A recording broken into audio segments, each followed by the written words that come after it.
Tell the people who Nino Cappucino is. Nino Cappucino. First and foremost, I thank God that I'm a son of God. And I've given that part of me and myself back to my Father God. And that I'm a devoted father. That's first and foremost. Nino Cappucino is an aspiring man, a strong black man, a strong king, a leader. Soon, I'm knocking back on the industry door as far as my acting career, producing, directing, and writing. Niggas better get ready, man. Bow. Besides your head. Watch. We are taught to serve God.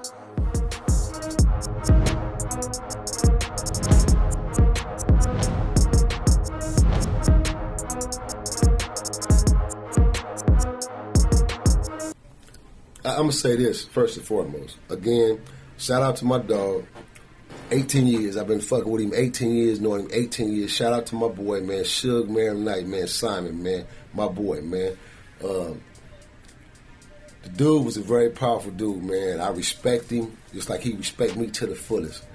And what gives us each other that monument of respect was, even back then when he was at his peak, what I don't respect about the industry, and all you fake-ass niggas in the industry today, and a lot of you niggas, what I don't respect is you punk cowards wouldn't tell that man that in 1990, you wouldn't dare walk up to that same fat man smoking a cigar, surrounded by 30 head busters, and say shit to Suge. Not one word.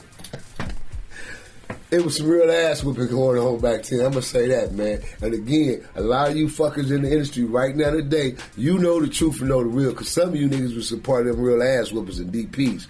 And a lot of cats on camera today talking about, oh, this wasn't happening to me, or it didn't happen to me like this, didn't happen. Man, boy, listen. The right individual come around, boy, cut that right check. I give it all to you, uncut, unraw, boy.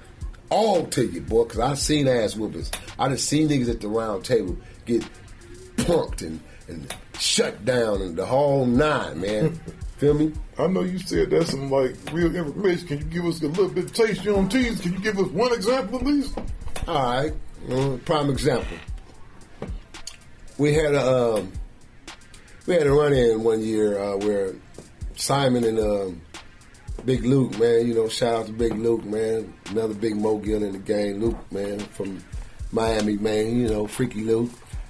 Him and Simon ended up getting into it, and so one year during the Freak Meet, man, Luke sent in about 3 different colleges on us, man, college boys, man. These niggas was like 6'9", 6'6", 6'7", 350, 380, every bit of it. Wasn't nothing under 200, and it was about at least 40 of them. And he sent them on us, man, and we in the hotel. So we squabbling, protect, you know, at this time, Dogg Pound, Snoop Dogg was the hottest artist on the label at that time. Snoop, Lady of Rage, all them. So we in this big-ass hotel, we squabbling with all these damn football players, man, to protect, you know, Death Row assets, which was DPG at the time, Dogg Pound, Gangsters, and Snoop Dogg. So we got them to the roof, to a helicopter and everything before they be able to get up out of there. So the next following year, they was talking about canceling Freak Meet and whatnot. So, the waited a year, the next year, Simon fucked around and called a meeting, and he called about at least 9 of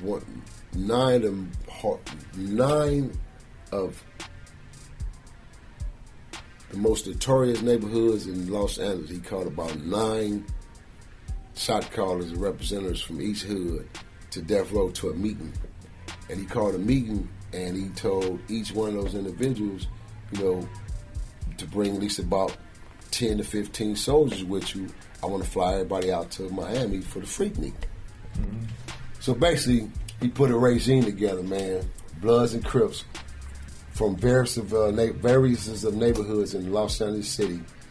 And he flew about 115 to 120 individuals. I bullshit you not.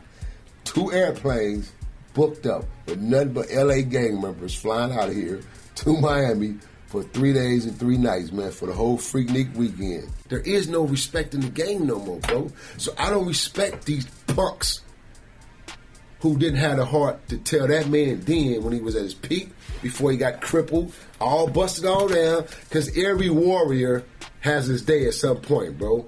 Every warrior, bro. We can't win them all. So I'm saying, me, I'm still standing, I'm still living amongst the living, I'm still that warrior, but at some point in my life, bro, I know I'm going to be at that peak where, you know, if I come to the mix where I may have a battle and lose that battle. That was just my day. But my thing I say to that is, again, I don't respect it because niggas didn't have the heart to respect him. They didn't have the heart to say nothing to him in his face. They didn't have the heart to walk up on him, found him, none of that. Only us real ones who still out here today, the ones who got that respect from him, that's why we got that respect, because we demanded it, bro. And he was so sharp and manipulative to the degree where he could take a motherfucker who had power and fuck your whole head up, manipulate your whole mind and have you twisted. That's power. Mm-hmm. So you had to have power within power to understand that. So a lot of cats used to ask me, well, damn, Cap, how is it you and the nigga got along so well? Or, man, I done seen you check the nigga. I done seen you get aim in this kind of fashion. Well, because he became my homeboy. He was my young homeboy at that. Feel me? So he became my homeboy, just like any of my homies in the streets, you know what I mean, that we grew up together. We argue, we fight, we fuss, we fight, okay, we make up. He was just one of my young homies, you know what I'm saying? The nigga just happened to be a successful millionaire, multi-millionaire. So if the nigga got around with me, I feel like I had to tell him something. I'm going to tell him, I'm going to check his fat ass. I used to call him Fat Boy. Still right now today, I call him Fat Boy. So I used to check him. And he accepted those criticisms of me checking him because he knew I was telling him right, and I was telling him out of love as a real G, as a real homie. See, he had niggas around him who didn't really love him and didn't really care about him, so they was yes mans. I wasn't never his yes boy, and I wasn't none of his boy, and I wasn't none of his security squad, I wasn't one of his bodyguards. I was a business partner of it. Feel me? I was one of the main producers that produced Unfinished Business, a major reality TV show we put together that would have been the biggest TV show in the world.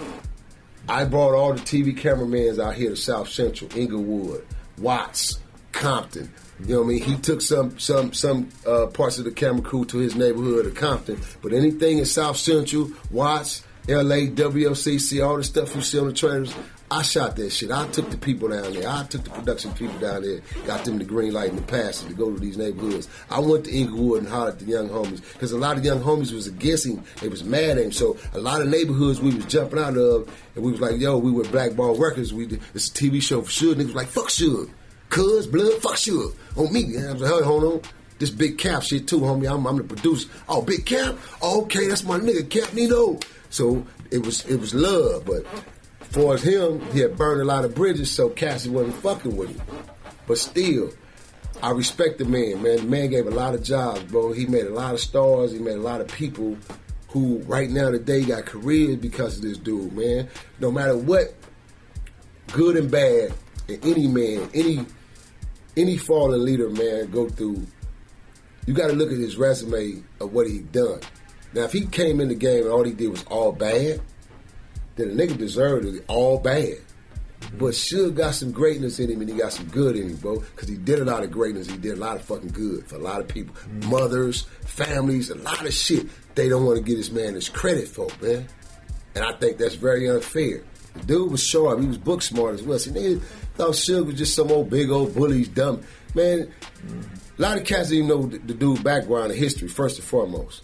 He got in that position of power by way of Mob James to begin with, period. That's how he got introduced to the whole Piru structure, through Mob James. If it wasn't for James, Suge wouldn't have had no crew, Suge wouldn't have had no power or no situations for us, the Damu car of Compton behind him like that, bro. The homie put that shit together. He came to the homie first, not Montreal, his brother, not Heron, not Lip. He didn't come to none of them. He came to James. Sit down, had a conversation with James, bro.